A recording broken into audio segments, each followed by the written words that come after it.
電飯煲焗雞，起晒黃油，哇！啲雞又香到，嗰陣皮先係最好食。翹菜炒蜆，北嚟食又得，或者包菜食又得。乾碧西排，表面起咗嗰種焦窿邊，甜甜地嘅好食。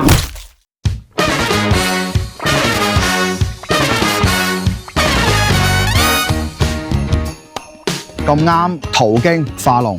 呢間叫私房菜，但係睇落去咧都係似大排檔。上網睇咧就用個電飯煲去焗嗰個沙姜鴨咧，我都唔知好唔好食，即管試一試佢。哇！坐滿人啦，哇！張台都點好多餸喎，係咪好抵食㗎，婆婆？係啊，好多餸啊，但係啲食唔晒。嗱，食唔晒嗰啲有可能係唔好食嘅。樣樣都好食，係咪㗎？嚟請你食飯啦！嚇，做乜請我食飯啊？唔使啊，我自己食自己啦。鴨有幾大隻啊？一條鴨姜身。啊！冇晒鴨啦，掟晒啦，但我等你啦，等你整啦。都冇鴨而家。等我仲諗住過嚟食隻電飯煲蒸鴨添。冇㗎啦，冇。啊冇啊，冇啊！唉，仲諗住食咗個電飯煲沙姜焗鴨，啲人話勁多沙姜，就齋望到個畫面咧就好正。有冇食過嘅？食過幫手評論區反饋下。電飯煲焗雞呢度係120蚊，佢話3斤半，起晒黃油，有菠蘿釘，焦焦地金黃嗰個位，電飯煲黐住嗰個不黏內膽咧就係咁噶啦。你望個側面嗰啲皮幾靚嗱，真係你就咁睇都起晒黃油啊！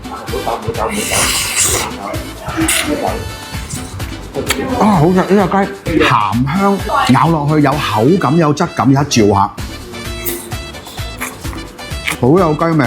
啊，佢又唔會韌喎隻雞嗬，滑得嚟有個實淨，鹽油啊，撈醃完就咁掉個電飯煲焗。喂，烤食隻雞，電飯煲其實就係好似一個不黏嘅烤箱咁樣，不停蒸發裏面有水分，雞皮咧就輕微收縮，咁嗰啲皮就好似有少少輕地辣過咁樣嘅香味出嚟。呢個做法相當簡單，屋企都可以做，前提係你可以揾一隻靚雞。呢個豆腐好多芡汁，有啲豆角同埋肉碎，嗱佢個芡咧好結㗎，呢啲又好送飯嘅啲芡。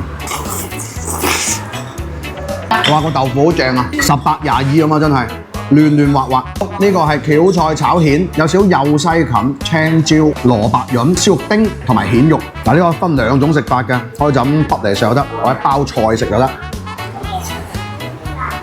呢個烤得好有鑊氣，好香口喎。喂，佢味道唔會好鹹啊啲，各樣食材味道，譬如話條嘅爽脆腍甜啦，蘿蔔潤嘅鹹香啦，同埋蜆肉鹹香，仲有燒肉咁就啲味道就勾起，有少少小野味咁樣。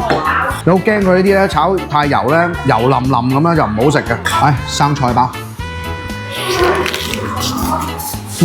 全部望落去省烹，賣相可以話一般，就其實食落味道都幾可以。乾碧西排味道就係豉油、蠔油加埋糖，所以表面起咗嗰種焦窿邊，甜甜地嘅好食，細粒。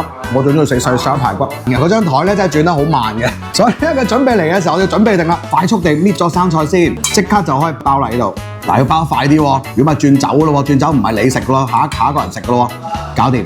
好多啲婆婆啦、老人家啦、本地人居多，我哋4個大人都話其實 OK， 就係家常菜，4大3細，320蚊。清單評論區有需要自己參考。老細點個關注咧？